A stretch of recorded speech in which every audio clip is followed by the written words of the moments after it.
At exactly 2:43 p.m. on a Wednesday afternoon, 8-year-old Liam Carter vanished from the playground. No one saw a thing, no screams, no struggle, just gone.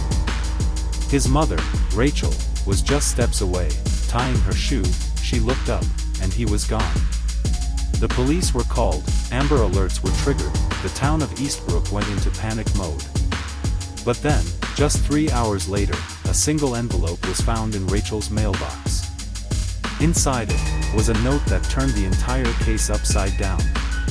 "Your son is safe, I'm protecting him from you." The day began like any other. Rachel Carter brewed her coffee at precisely 6:45 a.m. Liam, still half asleep, shuffled into the kitchen, dragging his backpack behind him. "Brush your teeth before breakfast, Liam," Rachel said without looking up. He replied, "I already did." She glanced at him over her glasses. "You forgot the mouthwash." This was how things were in the Carter household. Strict, ordered, controlled. Liam followed routines the way other children followed cartoons. That morning, Rachel packed his lunch with precision: 1 turkey sandwich, crusts cut off, baby carrots, 2 napkins. Liam wanted chips, but she said no. They left the house at exactly 7:52 a.m. It was the last time Rachel saw her son as her son. After school, Rachel and Liam visited Maple Park.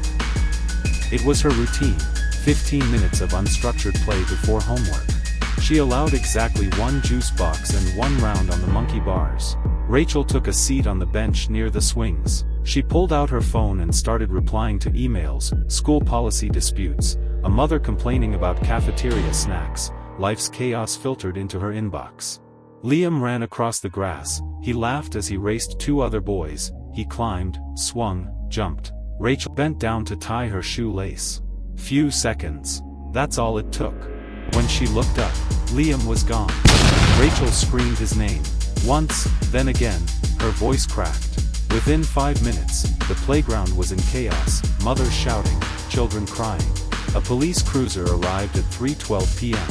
Detective Cole Harper was the first to speak with Rachel. "When did you last see him?" Rachel said, 2:43. "I remember looking at the time on my phone." Harper raised an eyebrow. "And you didn't see anyone suspicious?" Rachel shook her head. "It was just normal." Officers combed the park, drones scanned from above, helicopters circled. Every child's face was checked against Liam's picture. Nothing, not even a footprint. Then, just after 6 p.m., Rachel returned home, and that's when she saw the envelope. By the next morning, the story had made national news. Rachel sat in her living room surrounded by police and FBI agents. Photos of Liam everywhere. News vans outside. FBI said, "No ransom, no demands, just this note." Rachel whispered, it said, "Protecting him from me." Detective Harper didn't speak, but his eyes narrowed. He began interviewing neighbors. A retired librarian named Mrs. Daly said something strange. "That boy, he always looked scared, always checked with his mom before speaking to anyone." Another neighbor, "Rachel, oh, she's particular. She timed her son's steps with a stopwatch. She hits him at the slightest mistakes." Harper's gut twisted. This wasn't just a kidnapping, it might have been a rescue. 3 days passed with no word, no new notes, no calls, no sightings. Rachel barely slept. Detective Harper reviewed every known associate, every stranger in Liam's school records, every distant relative. Then, on the 4th night, an email arrived in Harper's encrypted inbox. "He's healing, let him, you have 7 days to understand who she really is." It was signed, The Guardian. Attached was a video. Liam sat on a couch, no restraints, a stuffed dinosaur beside him. He looked calm. Someone off-screen asked gently, "How are you feeling today, Liam?" He whispered, "Safe." Rachel's background was pristine, or so it seemed. But Harper kept digging. He found a closed juvenile case, sealed, but accessible through federal clearance. 1998, a house was set on fire, aside abuse allegations in the foster home. The child behind it, Rachel. Harper visited the surviving foster home. She was a mysterious girl, the woman said, but smart, calculating. She didn't cry at the funerals. And then Harper found it, a missing foster sibling, a girl named Elena, presumed dead in the house fire. But no body was ever recovered. Every night, Harper received a new message, a childhood diary page, a photograph of young Rachel yelling at a younger child. The Guardian wasn't taunting, they were unraveling the past. Then came the audio file. Rachel, stop. Please, don't lock me in the dark again. Silence. You don't talk back, you obey. Harper's hands shook as he hit replay. The voice was unmistakable, it was Rachel. But she had no memory of it, or claimed not to. "That's not me," she said. "It sounds like me, but it's not. It can't be." Was it a setup? Or denial?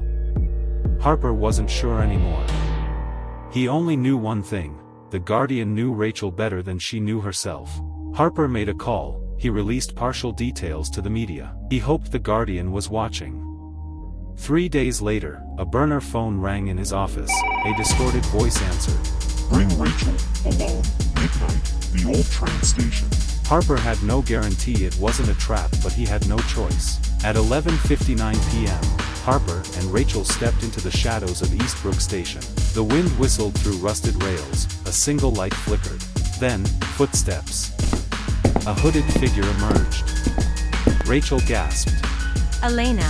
Elena pulled back the hood. Time had changed her, but the eyes were the same, full of pain, full of truth. "I survived that fire and I swore I'd never let it happen again. Liam didn't deserve to become you." The world exploded with the revelation. The woman presumed dead returned. Was she a savior, or a kidnapper? The courtroom was packed. Harper testified, so did the neighbors, so did a therapist who had interviewed Liam. Rachel cried on the stand. "I didn't know what I was becoming."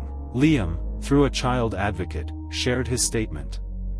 "With her, I didn't feel scared, I felt free." The judge didn't hand down prison time. Instead, Rachel lost custody of Liam. She was mandated to undergo therapy and monitored visits. Elena received probation, and an offer to work with the Department of Child Welfare. A year passed. Rachel attended every therapy session. She wrote letters to Liam she was not allowed to send. She learned, slowly, how to become human again. Elena remained a quiet figure, protective, present. Liam began healing. His new foster guardians described him as curious, quiet, but blooming. At a school assembly, he stood on stage, in front of classmates, teachers, and Rachel, who watched from the back. "Some people say I was taken, but I think I was saved," Liam said. "Some stories are about heroes, others about survivors. But this was about a second chance. A kidnapped child, a lost mother, a forgotten sister, and the courage to break a cycle that could have destroyed another generation." So, what do you think? Was the Guardian a criminal, or a savior? Was Rachel redeemable, or beyond saving? Would you have done what Elena did? Leave your thoughts in the comments. Like, comment, subscribe.